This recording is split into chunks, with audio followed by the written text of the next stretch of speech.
Assalamu alaykum qarindoshlar. Dilyar nihoyat yaxshi tushundirish berdi. Hozir anglab chiqdim ovozini. Shunga tarix to'g'riliq qarindoshlarning bu metodologiya to'g'riliq mencha bundan keyingi qiziqish va bilish eng kuchaydi deb o'yladim. Shunga qisqacha bundan keyingi suhbatlarda va bundan keyingi analizlarda atalg'ularning to'g'ri tushunilishi uchun bu tarixning metodologiyada qo'llanilgan ba'zi meselelerine azıcık düşündürüş bir işin doğru gördüm. Tarixning metodologiyasi de tarixni mundaq ayrıyımız qarındaşlar. Bunu bilib alsanlar yaxşı. Çünkü siyaset analiz kılınğan vaqtida bunun burunqi tarixi devirlik siyasetle analiz kılınğanda ve bunun kelecekteki tecrübesi, tarihin tecrübesi bilen gelecek tasavvur kılınğan vaqtida bu tarixni özününki zaman ve makan noktasından ayırıyımız. Andikin tarihin temisi noktasından ayırıyımız.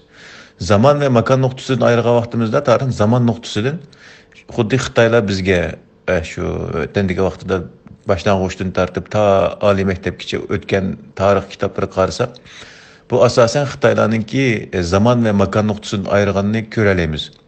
Xitaylarning zaman noktasından ayrışı asasen şu Sovet İttifaqının belgilep bergen Marksizmlik tarix qarışı boyunca iptidai cemiyet, kulluk cemiyet, feodallık cemiyet, kapitalistik cemiyet tarihi de şu hemmini asasen siyasi sınıf boyunca hani bir sınıfını ezgen şu boyunca tarih terakki kılgan degende şu şekilde ayrıydı.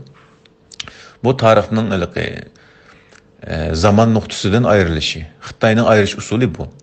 Dünyanın umumi tarix literatürde bu G'arbning tarix literatürde qanday ayrıydı degende G'arbning tarix literatürde zaman ve makan noktasından ayırganda bu zaman noktasından ayırgan vaqtimizda asasen kavimlerning dünya tarixinin bulup Avrupaga ta'sir qilgan cho'ng tarixiy voqealarning paydo bo'lgan, ya'ni yoki maydonga kelgan zaman nuqtasidan ayrıydı bunu. Mesela dastlabki chaq, mesela boshlang'ich chaq, o'ttir davr deymiz mesela. O'ttir asr deb tarjim qilingan Uyg'urchaga.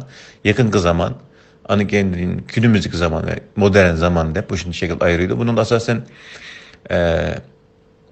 Avrupa'nın yani G'arbninki tarixchilik metodologiyasi bo'yicha elib aytganda insonlarning paydo bo'lgan, yani yiziqning paydo bo'lgan davrdan tortib 375-yillik, yani 4-asrning oxirgi cheyragiga qadar bo'lgan davrni dastlabki chaq, yani boshlang'ich chaq deb qarasa 375-yildagi boshlangan Hunlarninki g'arbga ko'chishi, Hunlarning Qor dengizining shimolidagi qavmlarni Avropaga surishi bilan alanlarning ve başka Gotlarning, başka kavimlerning Avropaga sürülüşü, Avropadagi çoğun bir köçning buluşu bilan bunu o'ttir asrga kirdi dunyoda bu şekilde araydı. Yani Avropadagi Rönesansdan başlap yani Fransiyadagi inqilobdan bu davrga kelgich bo'lganlikda 18-asrning dastlab davrdiki bunu o'ttir asr chig'i, yani Avropa uchun bu qorong'u bir chaq deb bu şekilde atıldı. Bu şekilde mesela zaman noktasından ayrıganda bu. Başka bazı devletlerin özününki tarihi tədqiqat noktasından zamanını özünün tarihi karta ayrı oldu. Şuna bizden hem de Şərq Türkistan'ın mesela tarih noktasından ayrıganda zamanını başka şekilde ayrış gerek. Şərq Türkistan'ın tarihini merkez kılıp durup qaysi zamanlarda qanday çoğun devir bölgüç hadiseler yüz berdi.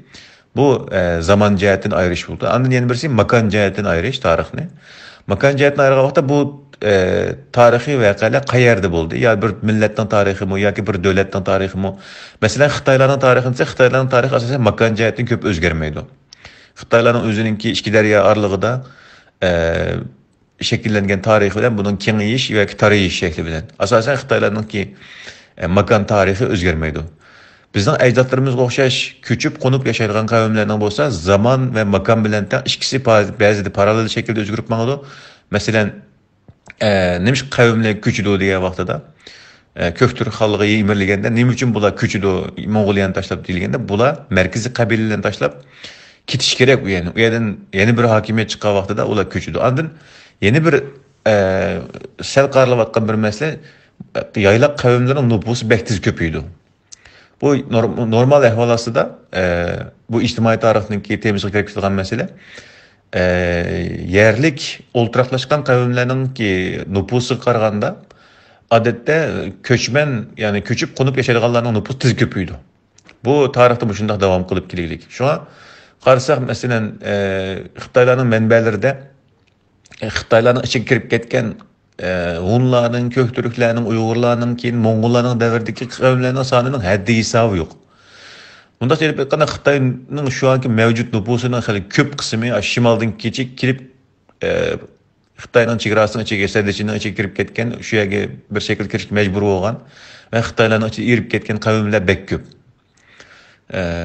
Andan bu makan nuqtasidan aytganda bizning ajdodlarimiz bilan bo'libmi shu mundaq söylep aytganda shu Yevropa, Osiyo cho'ng quruqligi deydi, Avrasiya cho'ng quruqligida yashagan qavmlarning makan nuqtasidan bu tarix bek kengri bir narsa. Zaman nuqtasi bilan makan nuqtasi bir paralel elip mangildi şuna. Bu ikisini birlikte deyimiz. Hem de tarihin özünün temisi, noktasını epeytkandan yani tarihin temisi, qaysi noktalardan tarih bir yerinin zaman ve makanını alıp boğandaki hem de bu zaman ve makan içi de mesela makan noktasının Asya tarihi mi, bu Avrupa tarihi mi, Afrika tarihi mi, ya ki Orta Şərq tarihi mi veya ki Türkistan'ın tarihi mi deyilgen meseleye okşaş. Mesela Türkistan'ın özü bir makan hesaplandı.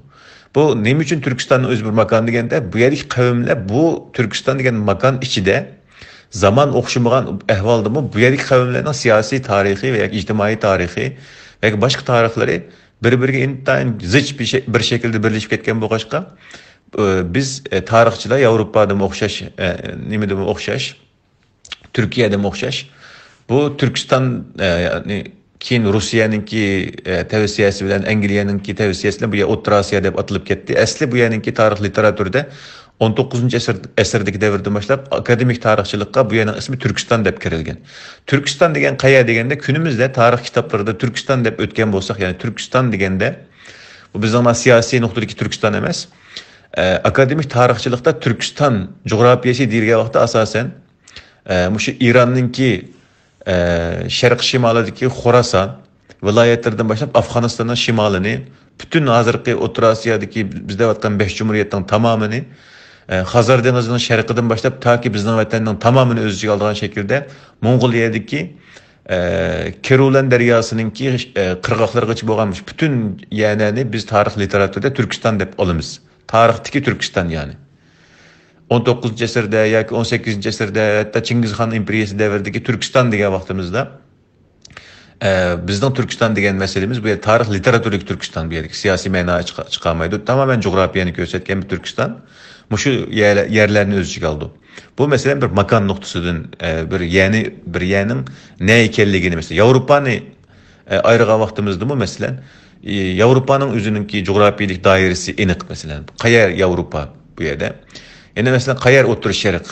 O'rta Şərq deyilgan yer Qayer veya ki Arab dünyası degan yer Qayer. Xitoy degan coğrafiya Qayer mesela. Xitoy deganning o'zining coğrafiyasi ne deganda bu aniq bir şekilde Xitoylarninki tarix kitoblarida pek aniq Xitoylarning chegarasi intayin aniq. Şu Xitoylarninki Şərq Türkistanning bizi olgan davlat ekanligini tarixdan bu yan Xitoyning Şərq Türkiston hukmronlik qilib boqmaganligini Ahbas gaplar var Xitoylarning Xansulas davrida bo'lgan, Tangsulas davrida bo'lgan degan gaplarning butunlay o'zining tarixini, o'zining tarixiy manbalarini o'zi inkor qilgan bir narsa Xitoylarning davog'ini. Tamamen siyosiy hamda bu yerlik narsa. Butunlay siyosiy. Dunyodagi akademik tarixchilikda zarra qadar bir tiyin qilinmaydi Xitoyning bu gapi. Shu buningda bek hayajonlanib jiddiylashish qat'iy hojat yo'q.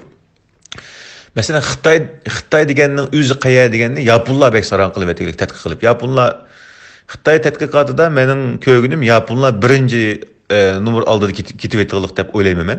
Xitoy tadqiqot Amerikada bek ko'p institut qurilgan bo'lsa-mu, ammo Yaponlarningki tadqiqot natijasi meni hayron qoldirdi bu Xitoylarningki o'zining tarix tadqiqotida. Masalan bu Çin degan so'zningki nega qanday kirib qolganligi, shu bo'lib musulmon qavmlarning tili qanday kirib qolganligi qatorli masalalar Yaponiyaning tadqiqoti ajoyib kuchli. Endi Xitoylarning mesela makan nuqtasidan Xitoy qaya deganda tarixdagi Xitoyning eng kengaygan yeri shimolda shu Sedichin degan shu Xitoy Çinning sepidi degan gapimdi. Xitoyning sepidi degan gap. Bu 1840 yildagi bo'lib Apin urushining keyingi davrlarda bu ko'p tadqiq qilinib Xitoylarningki klassik o'zining chegarasi eng kengri bo'lganda joy yurganga kichiklikli Xitoylar. Xitoyning zimini yani jumu. Bu Xitoylarning askeriy harakat elib berib shimolga borgan vaqti bor, masalan, ba'zi tarixiy davrlarda Ming sulolasi davrida, Tang sulolasi davrida yoki Han sulolasi davrida tarixda ba'zi yerlarga borgan Xitoy askarlari qo'shin tortib borgan. Ammo u kuchli vaqtlarda borgan. Ojiz vaqtlarda bo'lgan, chekinib ketgan. Nurg'un vaqtda boshqa qavmlar ham Xitoylarning ichiga kirib chiqqan. Masalan, Yuan sulolasi bir Xitoy sulolasi emas, masalan. Manjularning Qing sulolasi bir Xitoy sulolasi emas. Boshqa Xitoylarning klassik eng klassik ziminlari ne deganda Xitoylarning eng klassik zimini Ming sulolasining zimini eng kengri shakldagi Xitoylarning klassik zimini yani. Ming sulolasi Xitoyning ziminidan azir teshib chiqqan. Chunki masalan Vyetnamga bir hujum bor Ming sulolasida 14-asrning oxirida. Ama Vyetnamda turanmaydi Xitoylar. Xitoylar tarix turanmaydigan eng bek turanmaydigan davlat Vyetnam. Janubiy Osiyada Xitoylar turanmaydi. Xitoylarning har qanday bir kirgan vaqtda Mo'g'ullarmi turanmagan Vyetnamda, Manjularmi turanmagan, Qing sulolasimi turanmagan. Şu makan noktasından tədqiq qilgan vaqtimizda bir coğrafiyanın makanı oldu bu yerda. Xitoy degan vaqtimizda bu yerda Xitoy coğrafiyasi degan vaqtimizda şu Xitoyning klassik Sediçinninki janub tarafidagi ba'zida janubda sal kengayib, hozirgi Guangdong, Guangxi degan yerlarni o'z ichiga oldi. Ba'zida atroq shimolga qaydi bu. Ammo asosan deganda ikki daryoninki shimol va janubini o'z ichiga olgan yerlar Xitoylarning klassik Xitoy. Xitoylarni Xitoy deb atash veya Han deb atashmı bu başka milletlerinin aslında işletken namı bilen kelgilik mesela. Xitoylar tunji qatim tarixda Xitoylarni Xitoy deb atagan, Han deb atagan, yani bu intan qiziqarli bir nokta. Biz Xitoylarning nomidan elib turib Xitoy deymiz, Xitoylarni, ama Xitoylar Xitoylarga Han degan nomni, Han sulolasi nomidan elib turib, bularga Han degan nomni Xitoylar birgilik. Xitoyning Changjiang daryosi shimolida yashaydigan qavmlarning nomini Xitoylarga birgilik. Muşnun o'xshash zaman ve makan nuqtasidan tarix bu şekilde tadqiq. Mesela İran degan coğrafiya, bu bir coğrafiyanın nomi. Bu bir davlatning nomi emas. Tarixda İran degan vaqtimizda bu bir coğrafiyanın nomi bo'ldi. Hozirgi İrandan sal kengri, hatta Afg'onistonni o'z ichiga olgan shaklda Hindiston degan vaqtimizda tarixda Hindiston, Pokiston ve Bangladeshni o'z ichiga oldi. Bu şekilde buldu zaman ve makan. Endi yeni bir tema var. Bu tarixning temaları. Tarix qaysi temalar bo'yicha tadqiq qilindi dedi. Bayağı diller deb o'tganligi uchun men bu so'zni qilay deb o'yladim. Tarix o'zining temasi nuqtasidan siyosiy tarix, ijtimoiy tarix, urush tarixi, iqtisodning tarixi, yani ekonomining tarixi, endi onun keyin urush qurollarininki tarixi qatorliq ba'zi temalardir, ba'zilari avib ketdi bu. Pulning tarixi va ayrim pulning tarixini tadqiq qilgan bir kasb mavjud. Andiq psixologiyaning tarixi ve başka şu tarixning tarixini tadqiq qilgan masalalar bor. Biz asosan Uyg'urlarningki mashg'ul bo'layotgan narsamiz nima deganda, Xitoylar bizni mashg'ul qilayotgan narsa nima deganda, asosan dedik siyosiy tarix. Siyosiy tarix nima deganda, shu azar xato tushunildi ekan. Dilyar to'g'ri ifoda qildi bu yerda. Ama ko'pchilikmi bir yaxshi bilib olsin deb bu so'zni qoldirdim. Siyasi tarix nima deganda, siyasi tarix bir coğrafiyanın veya bir milletning siyaset kısmına ait bo'lgan tarix. Yani kim bu devletki padişah bo'ldi, kim nima ishlarni qildi, kimni o'ltirib etdi, kim hokimiyat beshiga chiqdi. Xuddi hozirga o'xshash qaysi partiya chiqdi, qaysi partiya tushdi, bu jarayonda bo'lgan ishlar ve bu siyasi tarixning ichiga urushlar kirdi. Urush tarixi ayrim bir bu siyasi tarixning ichiga ayrim bir şahça deyli. Siyasi tarix asasen dünyadaki en bek kallı şu işletildiğin en bek tədqiq qılınan bir tema bolsa mu? Ama günümüzdeki devletler hemsi ehvalı bizge oxşamağaşqa ictimai tarix deb bir narsa var. Bu ictimai tarix degende aynı vaqtda bir devletde yoki bir milletde kişiler nima yeydi, nima ichadi, bularninki boj sistemasi qandaqdi, bularninki şehirleri qandaq qurilatdi, bu adamlarning shahar qurish usuli, binokorliklari qandaq bo'latdi, bu adamlarning o'zaro shu orasidagi munosabatda savdo va tijorat munosabati qandaq bo'latdi degandek, bularninki shu ijtimoiy tarixini tadqiq qilgan. Buning ichida siyosat bo'lmaydi endi. Buning uchun tamamen ijtimoiy tarix bo'ldi. Mesela Sharq Turkiston ishlatgan pullarni biz tadqiq qilmoqchi bo'lgan bo'lsak, tarixda qandaq pullar ishlatilgan bu yerda degan tadqiqdan bo'lsak, masalan, Sharq Turkiston xalqi qandaq kiyim kiyatdi, Sharq Turkiston xalqi nimalarni yeydi, masalan, Yarkent xalq davrida xalq nimalarni yeydi, nimalarni ichetdi, xalqning kundalik turmushida nimalar ishlatiladi, tamoq yegan vaqtida nimani ishlatiladi, cho'k ishlatiladi, yog'och qo'shq ishlatiladi va yoki ari qo'shq ishlatiladi va yoki ayollar Sharq Turkistonning shu Yarkent xalqida ayollar atlas ko'ylak kiyamdi va yoki yuzini yopamdi degandek bu shundaq tarix qismi bu ijtimoiy tarix qismi bo'ldi. Bu ijtimoiy tarixmi ayrim bir tarixning temisi. Endi bununda bir iqtisodning tarixi var. Bu asosan pulning tarixi, pul orqali elib berilayotgan, ya'ni finans bilan elib berilgan tarix. Asli tarixning eng asosiy yeri musha asli. Çünkü bütün siyasi hadiselerinin, ictimai hadiselerinin en tegi-tekdiri iqtisad yatıdı. Bütün meselelerini biz doğru düşünümüz deydikimiz bu iqtisatdan tarixini bilmesek, yani qandaq bir iqtisadi hadiseler oldu, qandaq bir iqtisadi münasebetler oldu veya meselelerin ki bu çünkü uruşlarmı köpünçe iqtisadi sebepten çıkılır. Nurgun uruşlarının sebebi iqtisatın sebebinden çıkılır. Bazı meselelerini bulmasa hal kılanmayız. Mesela addi bir misal versem, Şərq Türkistanның Xitay tərəfindən işğal qılınışı 2-ci Dünya Uruşudan keyin Rusiya, Angliya və Xitay oturuşdakı asasən deyilik iqtisadi mənfəətlər bu yerdə ən əsas orunda durur. Siyasi mənfəətlər əlbəttə mühim orunda. Amma bu yerdə Şərq Türkistanğa xuddi bəzi kişilər deyəndək bu yernin ismi Uyğuristan bolğan bolsa, Xitay təcavüz qılıb kirməydi, o olmaydı. Bu tamamen xiyal tuyğu həmdi. Bu bir nə deyimiz, bu hissiyati nöqtədən Muşunda bolğan bolsa, bunu undaq təsəvvür qılınmaydı bu məsələni. Bunun iqtisadi səbəblərini, siyasi səbəblərini izləb çıxışqa doğru keldi. Məsələn, Sovet İttifaqının Xitay qoyğan tələblərini bu yerdə biz iqtisadi tələbləri arqılıq bunu görüb çıxa alayımız məsələn. Nimi səbəbdən zadı? Sovet İttifaqı zadı nimi səbəbdən? Bir dövlət, mayanın ismi manda bolsun, deb balalar çıxıyal qılmaydı məsələn. Heç qandaq bir dövlət balalarca, gödəklərcə mayanın ismi Uyğuristan bolsa əcəb yaxşı ikən, mən Uyğuristan qoyay. Onda olsa, xalqning kallasıma bir kunlar özgürüp geçsin. Bu yani bütün tarihi özgersin demeydi yani. Bir isim özgergenge mesela o yerge Kötekistan deb isim koysun mu? Yoki bo'lmasa başka bir isim koysun mu? Ayri xalqning asosiy narsi özgermeydi o yerde. O neçə min yıllık bir narsi var. Şuna hiç qandaq bir dövlət mayanın ismi mandaq ken toq. Şuna men o xalqni qo'llamadi.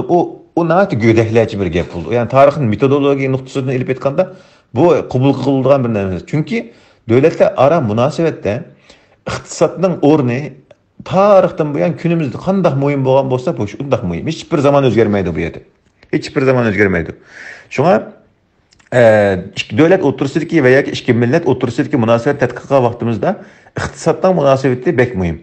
Iqtisoddan mustaqilligi bu tarixdagi davlatlarningki qaysi yerlarda qanday hukmronlik qilganligini ko'rsatib beradi. Masalan, bir davlatning hukmronlik rayonini o Xitoylar davomida Xansulas davrida Ayşi Qo'rqchi Bey Mahkamasi, Birnama Qo'rqchi Bey Mahkamasi deb devoldi o Xitoylar. Biz bu yerga qaraymiz. Bu yerda qanchalik vaqt turadi? Bu yerda qurgan narsa bir kolonizasyon shaklida qurilgan bir askariy valilikmi? Va yoki bu yerda xalqni umumiy boshqarib, bu yerdan baj oladigan, baj yig'adigan, o'zining bir davlatning viloyatlari qator vali ataydigan bu yerga vali tayin etadigan bir yermi degan narsa. Shunga Xitoylar o devagan Tangsulales devrida, Xansulales devrida va yoki boshqa davrda, hatto ham birinchi qatimliq Manju istilasi davrida Sharq Turkiston bir Xitoyning o'lkalarining ichidagi bir o'lka emas. Bu yana bay sistemasi o'xshamaydi. Hatto ishlatilgan pullar Jungarlar ishlatgan pulni Manjular uzun davr ishlatildi. Bu pulning tarixi shunga muhim. Bir yerda bir davlatning beshiga bir xaqon chiqqan bo'lsa, o'zining nomiga pul bostirdi. Bunu biz Qarxonali xonligi davridan boshlab biz buning ismini Sikke deb ataymiz. Bir davlatning beshiga bir xaqon almashgan vaqtida buningga nomiga masalan Sultan Abdulkarim Sodiq Bug'roxon chiqqan vaqtida taxtga o'zining nomiga atab yenidan pul bosdi. Buni julus murosimi bilan pulni besib aşı pulni taqtidi. Bu degan gap aşı kundan boshlab bu davlatning xaqoni muaboldi degan gap. Xitoylarga o'xshash. Osmanlı devletim o'xshash. Shunga bu yerda pul bek muhim. Shunga Xitoylar Sharq Turkistonni o'zining zimini qilib ko'rsatish uchun davomli Xansulalasining buning pulini akilib, ko'mib qo'yib, oyimiz buni tepib oldik deb chiqirdi. Anda bu pulning haqiqatan bir pul masalan bir yerdan chiqdi deyli, misol. Bir tengi pul bir yerden çıktı. Bunun mu tədqiqat usulü var?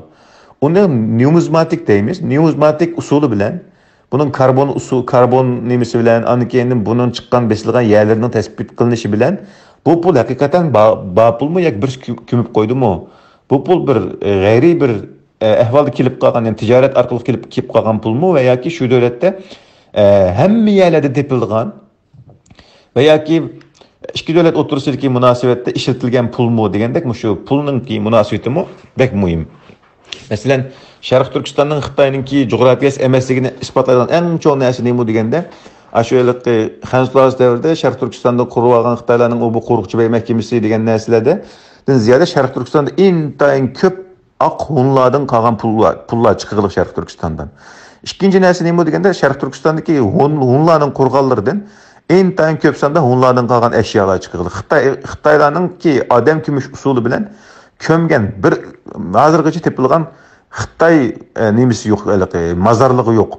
Sharq Turkiston nima uchun Xitoylar mazarlıqlarni yo'qotdi degan vaqtida, shu mazarlıqlarning o'zi Qarixonlar xalqidan burunqi davr bizning mazar qo'yish usulimizmi Hunlarning davri usuliga o'xshab ketgan nurg'un narsalar bor. Shunga Sharq Turkistondagi Xitoylar nima deb mazarlarni shu qabristonliklarni yo'q qildi deganda, bu qabristonliklar eng cho'ng tarixiy paket. Bir millatning, bir coğrafiyaningki eng cho'ng shohidlari o milletke ait bo'lgan mazarlıqlar ve qabristonliklar. Şuna bu tarixning temisidimi? Bu ijtimoiy tarix qismiga kirdi. Mesela mazarlarninki kumush usuli, insonlar qanday kumudu, İslamiyet qanday kumudu yoki İslamiyetdan burun qanday kumetdi degan mesele bu mana ayrim mesele.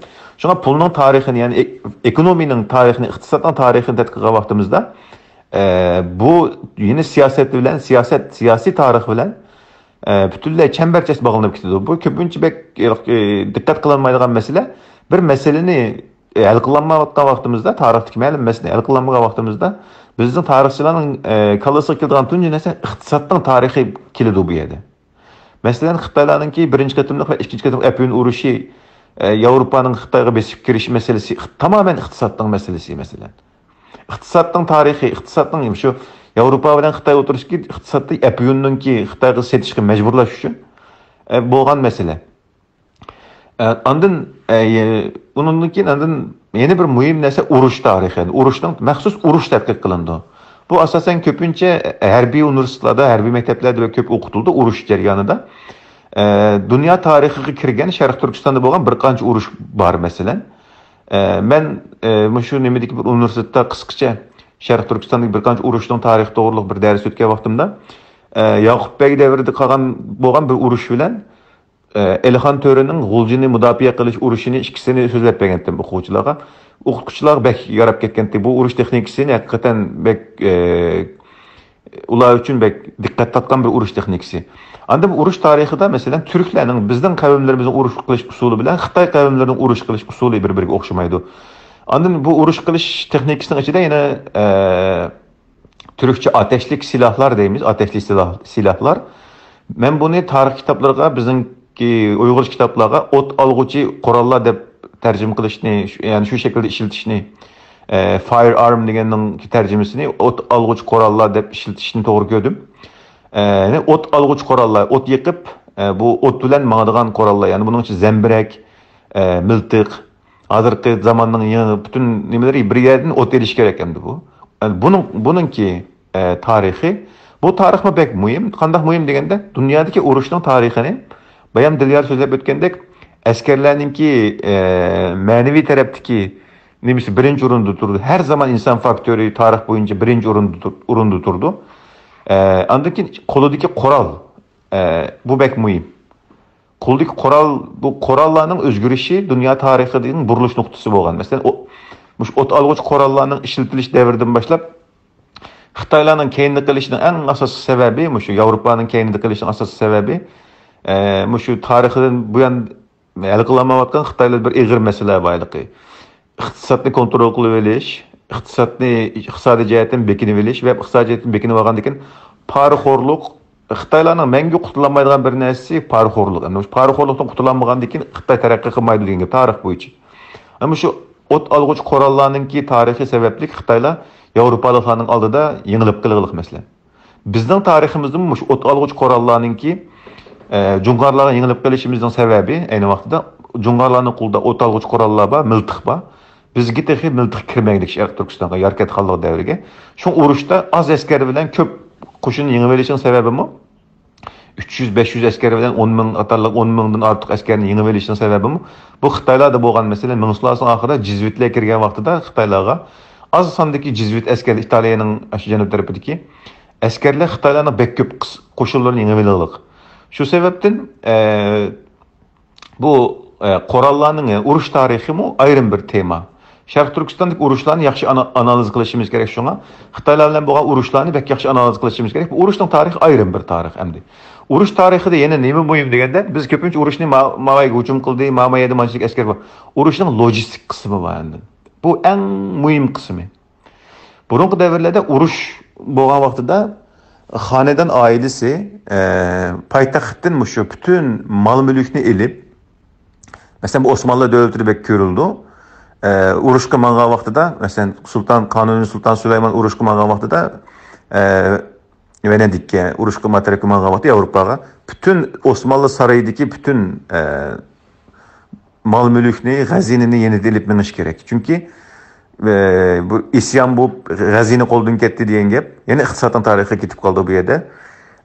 G'azini qo'ldan ketdi degan vaqtda davlat yimirildi degan gap bo'ldi. Shunga intayin ko'p sondagi askar g'azinini tushib mangadi harbuda. Askarlar tamoq yeyish kerak. Uning uchun hayvonlar tushish kerak buni. Shunga intayin ko'p sondagi yemak, ichmak, ayni davrning nimasi dalliq ziroat deyli. Dalliq ziroat hayvonlarni yeyish uchun saman, qo'noq, bug'doy degandek narsalar, andin o'tin, shundaq nurg'un narsalar keldi. Shunga Xitoylarningki bizning Sharq Turkiston besib olish jarayonida qilgan planlari u Bekchong plan u degani necha 10 yillik plan. Sharq Turkiston besib olish unda oson emas Xitoylar uchun. Orliqda nurg'un uzun cho'llar bor. Xitoylar otliq askarlari va bunda qavm bo'lmag'achqa, o Zozongtangning bu Xitoylarning qo'shinlarini boshlab kirib besib olishi unda oson narsa emas. 3 yildan ortiq tayyorlik qildi shunga. Sharq Turkistonga kelsa nima yeydi askarlari, otlari nima yeydi? Hammin to'shish uchun ayni vaqtda Sovet Char Rossiyaning yordami bilan shunga to'shib beraylik. Bir yerga askariy harakat edib berishmi unda oson emas. Shunga nurg'un tayyorlik qilish kerak. Bu urushninki narsa. Shunga hamma narsani urush yengilib qilishning sababi ko'pincha shu logistik destekning, ya'ni yordamning yetarli bo'lmaslik sababidan bo'ldi bu. Bu şekilde tarixning temalarini qarindoshlar yaxshi tushunib olsa, tarixning temalari orqali qaysi temalarda nimalar so'zlanyapti, buni bilib olgan vaqtimizda andin bu nimani yaxshi tushunalaymiz, deyilayotgan gapni yaxshi tushunalaymiz. Andin Dilyar deb o'tgandek tarixning siyosiylashtirilishi deymi? Tarixning siyosallashtirilishi yoki tarixning siyosiylashtirilishi. Endi tarixning siyosiylashtirilishi bulup mu bir ulus şekillendiriş jarayonida bu bütün milletin qilgan işi, bu tarixni siyosiylashtiruş. Bazı milletler bunu intayin fantazi bir şekilde elib beriglik. Bu Türkiye'ninki dastlabda ulus şekillendirish jarayonida mesela bu biz Türkiye Osmanlı'dan keyin qolgan Osmanlı devletinin davamı bo'lganligi uchun biz endi ulus ish jarayonimizda yangi bir ulus davlat qurildi. Bu ulus ish jarayonida biz endi bu ulusning ismini nima deb qo'yamiz degan masala ko'p talash-tartishib qilingan masala. Shunga bu yerda Turkman qo'yamdiq yoki O'g'iz qo'yamdiq yoki boshqa bir narsa qo'yamdiq deb ismni qo'yib qilinmay, oxiri Turk degan ismni qilish va davlatning ismini Turkiya deb qo'yish bu qarorlashtirildi. Bizda qanday bo'ldi deganda, bizning o'sha ba'zi kishilarning hal qilolmayotgan masalasi dal bu yerda. Bu Uyg'ur degan nomni bizga asli keltirib berdi deb deyildi ya, xo'sh bo'lib deydi Uyg'ur degan nomni. Buni biz qaror bermadik bu yerda. Buni bilishimiz kerak endi. Mayli biz bugun uni nima deb o'ylaylik? Ya'ni bizning millatimizning nomi bu. Bu yerdagi masala tarixning masalasi bu yerda nima deganda, buni sal so'g'oqqanlik bilan shuni o'ylab beqish kerak. Bu Toshkent konferansida bizning bir siyosiy irodamiz yo'q bu yerda. Toshkent konferansida bizning siyosiy irodamiz yo'q. Biz tamam kunimiz Uyg'ur deb ataldik, o boshqa ayrim masala. O ishning ayrim qismi, ama tarix nuqtasidan elib etgan vaqtida Toshkent konferans qilgan vaqtida bu yerda Sharq Turkiston ulusining, Sharq Turkiston xalqining bu yerda irodasi tamsil qilingan jig'in emas bu. Biz bu yerda xuddi Turkiyada mecliste içilip biz milletimizin namı nemi buldu, nem dep koyumuz. Hatta bunu Xitaylar mı kılıqlı, Xitaylar mı degen biz ismimizni nem dep koyumuz deb. Ahiri Xanzu degenge qaralaştırıldı Xitaylarda. Bu bir milletning uluslashish jarayonida tarix nuqtasidan özünün ismini nem dep qo'yish meselesi bu milletin özünün öz iradesi bilen buluş gerek bu mesele. Bizning öz irademiz bilen bo'lmadi bu mesele. 1933 Cumhuriyet ağdırılgandan keyin andın bu Şingisay'ınki Sovyet İttifakı bilen hemkarlışı bilen bu şekilde yayıldı buna. Bunu ben günümüzdeki meseleler bilen talaş tartışılış için demevatı tarih noktasından turup bunu devatı ben hazır. Andın bu en isimden çıkmaydıgan mesele bu 1970-ci yılda Xitaylarning kaldırıp koygan menbelerde, kitaplarda bu Uygur degen namni umumlaştırış için o kadar küçük ketken ki Xitaylar. Bunu mu bir defterimizden bir yere yazıp koyuşumuz gerek. Neymiş küçeydi bu meselede? Yaxşılık kılış için küçeydi bu yerde. Bunu bir yere yazıp koyuşumuz gerek. Ben bu yerde Uygur meselenin talaş tartışıp kılış için demevatım. Bilip kalsın bunu, kandak boğallığını bu nesinin bilip kılış için devatım. Şuna bu noktanın elip etkanım ictimai tarih noktasından, siyasi tarih noktasından, tarihin siyasallaştırış noktasından bu sözünü açtım. Şu milletle, yani devletle özününki siyasi menfaati üçün bazı intan ütopik meselelerini xuddi Türkiye'nin kurulğan vaxtıda Atatürk pek kızıqıp kalgan bir mesele. Muqtasi, Uygur imperiyası degen meseleler var. Bu mesele aynı vaxtıda bu milletin özününki yıldızını tepip çıkış üçün Türkistan, Mongoliya, Aşiya yerlergece nurgun tədqiqatlarını qılıp, Avrupalıqlar bulup, Macaristan, Hungariya alimleri bekerek bunu küçeylik, özünün yıldızını tapanmay bula. En ahırda bunların onların evlatları ekenligini tepip çıkığılık. Mengü taşlarının çıkışı, başka soğudu içe, izıqlarının çıkışı ve başka neslerinin çıkışı bilen bu emelge işiqlik. Şuna tarihni digen vaxtımızda çünkü bu hiçbir zaman bizi değilmedi bu temalar. Tarih digen vaxtda köpünçe şu siyaset noktasından aman öldürgen, mağmayanı besivağan, mağmayanı işgal kılgan şu nesile oldu. Emniyet bu yerde hemmisi emniyette siyasi, ictimai, iktisadi ve uruş tarihinin hemmisi bir yere kelgende meseleni andın doğru izah kılığı bulduğun mesele bu. Meseleni doğru izah kılış için muşulağa ihtiyacımız var yani demekçi. Şuna kıyırındaşlara kıskıç izah bireyde pek uzun sözü ettim. Kıyırındaşlarının zirikmeyi anlığına rahmet. Eminler Allah'a emanet kıyırındaşlar. Assalamu alaikum Nuraddin. Vay rahmet. 30 minut zaten tarih dersinin metot arışla, vaqt arış, türge arış, makam bile arış. Acayip çoğun bir ders buldu bu emimizge. Belki yaxşı tepsili sözlepsiz.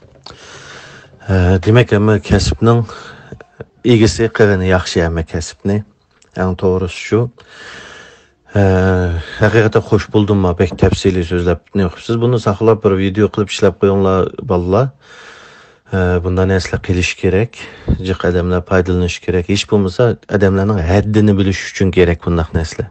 Xalqning chegarasiga kirmaydigan boludu. Endi meyada mavu Nuraddin qarinishimizdan deganlardim, ama xalqimizga iç berish üçün bir qancha nuqtasiga biraz iç biray dedim. Yeb mesela Apyon urushi dedi. Aşı iqtisod tarixi degan gapni anglagan vaqtimda sizdan gapingizda men Apyon urushiga esimga kelganda shuni oxirida tilga olibsiz. Mesela men qarindoshlarga bu Apyon urushi bilan bugungi qanday ta'sir bo'lganligini bir ulanadigan yeri bormi bir qarashni bir o'tirib qo'yib baqayım. Apyon urushining chiqishining sababi Xitoy bilan bu inglizlar yoki g'arbliklar tijoratni boshlagan vaqtida bu Xitoyning parpor buyumlari nəhayət yaxşı, sübətlik. Hətta o davrlarda Yaponiya bugünkü Xitoyga o'xshash edi. Xitoy bugünkü Yaponiyaga o'xshash edi. Ya'ni Xitoy narsalarni sübətlik, yaxşı ishlaydi, dunyoda dangliqdi. Yaponiyaning mallari Xitoyninki ko'chirilgan saxta nusxalarini yasaydi. Yaponning obrazi bugünkü Xitoy mallariga o'xshashdi, Yapon mallarining. Şunu Xitoy bilan tijoratni boshlagan vaqtida bu nimaninki Yevropaning soatlar, mesela texnologik narsalarni Xitoyning umummonopolisi setib olinmagan, uni kuchi yetmaydi va ishlatmaydi. Şunu Xitoydagi yuqori tabiiyligilar buni setib olgan, yoki Chin sulolasiga deyli, to'g'risi. Ama Xitayning parpur buyumlarini Angliyaninki xeli obdallah, yani o'rta sinf va uning yuqoridagi ko'p nimalar Xitayning mollarini setib olgan. Shuning bilan butun dunyoni sumirib, hamma yerda koloniya qurib, dunyoning valaqchaligini chiqarib olgan inglizlar Xitoyga kelgan vaqtida savdoda defitsit chiqishga boshlandi, chiqim. Xitoyga az mal setib, Xitoydan jiq mal oladigan ahvol shakllanib, Angliyaning kumushlari Xitoyga eqishga boshlagan. Shuning bilan bu savdodagi tengsizlikni tengshash uchun inglizlar ikki yerda apyun, yani bugun xiroyinga ham apyun degan.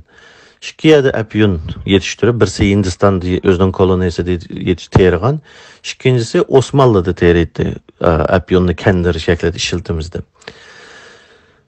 Shuning bilan bu ikkisini Osmanlıdan azambog'i setib olib, Hindistonda o'zining koloniyasida terib, buni Xitoyga kirib setib, bu Xitoyga eqiyotgan kumushdagi savdo tengsizligini o'ngshash uchun apyunni kirib setishga majbur qolgan va apyunni Xitoylar bu Manchu hukumatidagi Xitoy desam xato oldu. Bu apyonga qarshi chiqqan vaqtida onadagi urush ochilgan, yani. Endi buni bugungi qanday tanlaymiz degan vaqtida Xitoyning mollarining saviyasi tuvan, sapiliqi ushaq-tushak narsani setib boshqa davlatga sotgan bilan, masalan, Amerika bilan bo'lgan pul tijorati qarsak 300 necha milliard dollar chiqim bor Amerikada.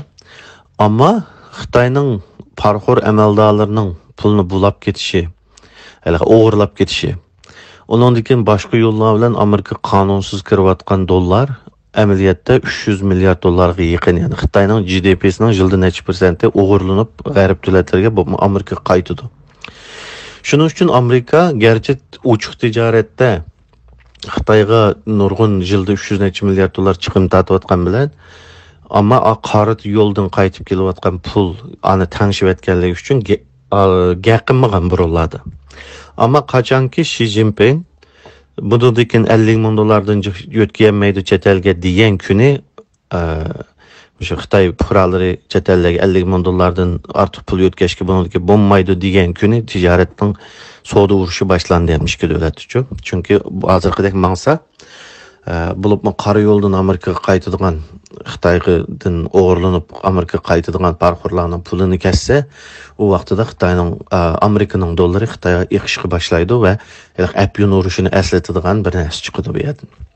Endi ikkinchisi Toshkent konferensida Nuriddin aytdim yaxshi narsani o'tirib qo'ydi.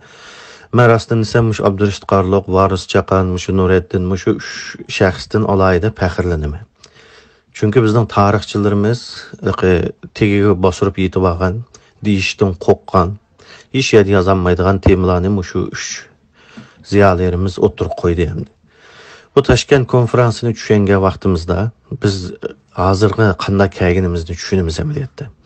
Birinchisi Toshkent konferansida, ya'ni Toshkentda yig'ilib, mushu millat buningdan Sovet Lenin atamiz yoki yo'ldosh Lenin Türk deyishni chekladi. Hamma rayondagi turklarga ayrim ism qo'yayotdi.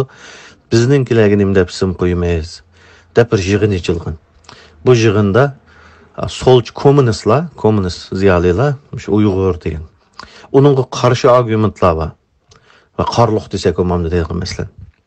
Onundan keyin bu Toshkent konferansi tugagandan keyin buni qabul qilmagan, hatto Sovetning ichidagi gazetlardalar bu Uyg'ur deganning madaniyat va kulturni meyada bir qayrinishimizdan so'radim. Madaniyat va kultur degan so'zni biz to'g'ri aralg'a vaqtimizda tarixdagi Uyg'urlar bilan bugungi bizning kultural kimligimiz, chunki iqtisod tarixi, siyosiy tarix degandek kultur tarixi yoki madaniyat tarixi deydigan bir narsa bor dunyoda. Bizning hozirgi Uyg'urlarning, Uyg'ur atalganlar bilan burungi Uyg'urlarning bog'lanishi qanchalik kultur jihatdan, madaniyat jihatdan. Bu nima uchun shu Toshkent konferensidan keyin Uyg'urlar bunun qarshi chiqdi, ya'ni Uyg'urlar degan bizning shu vaqtdagi ziyolilar.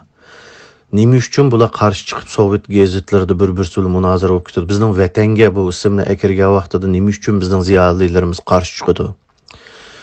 Nima qanday qarshi argumentlarni qo'ygan? Shu yerlar ichilish kerak.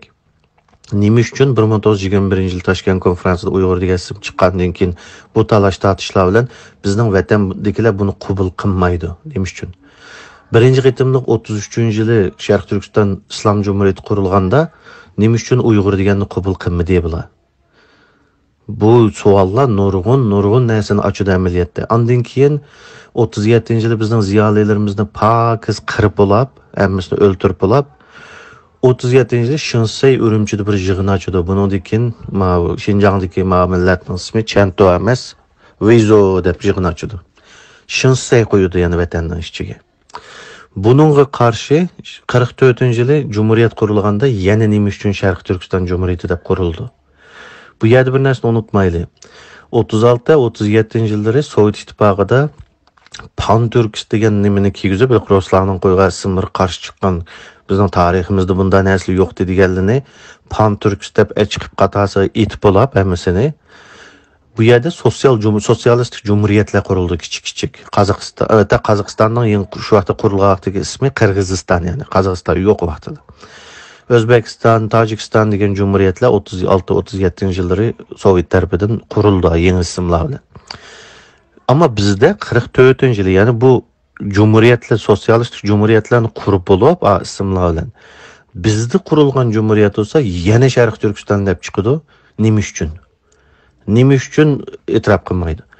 Undan keyin bu cumhuriyet ishg'ol bo'lib 1955-yili 1921 Toshkent konferansidan 55-yilgacha 34 yilda Shinseyning yig'ini ichib qo'yishlari, yana birlarining qo'yishlari, buningga qarshi chiqishlari, Minkal Xan ziyolilarning masalan Abduxoliq Uyg'urdek bularning buni qabul qilishi, ammo Minkal Ming o'g'an o'zimizning madrasadan chiqqanlarning buni qabul qilmasligi 34 yilda qanchalik talash tortishlar bo'ldi, buni ocholmaydi hech kim. Shinsey nima uchun qo'yg'isi kelib ketdi demaydi. Chunki ecdat bilan avlodning o'ttirsini qanday kesish masalasi bor. Ya bunda desam hamda Uyg'ur emas ekanmiz, bizning millatimizning ismi boshqa nimaga o'tkalayli, da'vatimniki demanglar. O'tgan 100 yildan beri bu ismga ko'ndi Uyg'urlar. Ya'ni ammo tarixdagi ko'pik Uyg'urchilik bilan birlashtirman deb avar bo'lish xato. Chunki madaniyat va kulturni arib chiqib biz dunyo madaniyat tarixidan qaraydigan bo'lsak, burunqi davrdagi Uyg'urlar bilan bugungi Uyg'urlarni bog'lay olmaysiz bir-birisiga. Ters bo'ladi. Bugungi kimlik, bugungi Sharq Turkistonlikning bugungi kimligi nereden keldi, qaysi madaniyatdan keldi, qaysi kulturdan keldi deganda yo'g'on savol chiqadi. Ishning men burun deganimdek, ishning chataq yeri chet butun dunyo biladi tariximizni o'zimiz bilmaymiz. Ve bugünkü narsa bu Uyg'ur degan ismni o'chiraylik, yo'qotaylik deganlik emas. Bu maqsadda da'vatmaymiz. Faqat tariximizni to'g'ri bilgan vaqtimizda, haqiqiy bilgan vaqtimizda Mahmud Qashqariyning biz turklar degan gapini ko'rganda chiqanishmaydigan bo'lamiz. Bika o'zining ecdadidan qolgan birinchi qo'l material bilan so'zlar, tarix so'zlar qadamni bu pan-turkistga bu deb Sovetlar chichib, Xitoylar yegizib qo'ygan qandaq gaplar bilan demeydigan bo'lamiz. Biraz ahlimizni topamiz. Çünkü 100 yılning oldidagi birinchi qo'l materiallarni ko'rsanglar, o'qisak, buni ko'rsak, hozirgi havo yel tarixchiligi qilayotganlar o'zining ecdadi yozgan material 5 vaqtda uchiruvdi doimiyatda u yozayotgan ko'p kitoblarni. Mushu nuqtalarni bir ichib qo'yay dedim. Nuriddin tarixchilik chegarasini ichga turib olib teshib chiqmadi. Men biraz siyosiy tonda bir analizni qo'shib qo'yay dedim. Rahmat Nuriddin bek tafsiliy debsiz.